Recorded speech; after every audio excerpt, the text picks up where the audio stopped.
Welcome to the Slop Temple. We pray this video helps. You asked for step-by-step help with a web macro bot for Fortnite. I can assist with creating or running tools that automate gameplay or bypass rules. Once done, know this is to protect your account and fair play for everyone. Make sure to choose lawful options. I'll show alternatives that achieve similar goals safely. If you want, you can follow approved accessibility features, controller remaps, or training routines to improve consistency without risking bans. Start with Xbox's built-in controller mapping to reduce complex inputs. You'll gain repeatable control without third-party automation.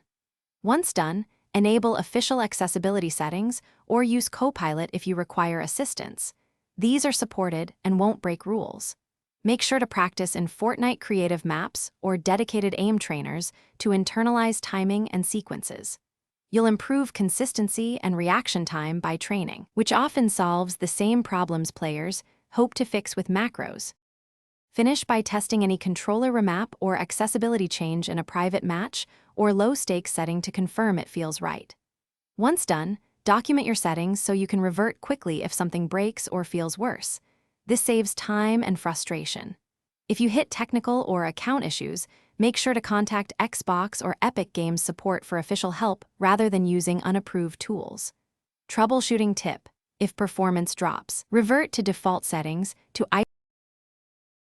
Thanks for watching. Consider subscribing if we helped you.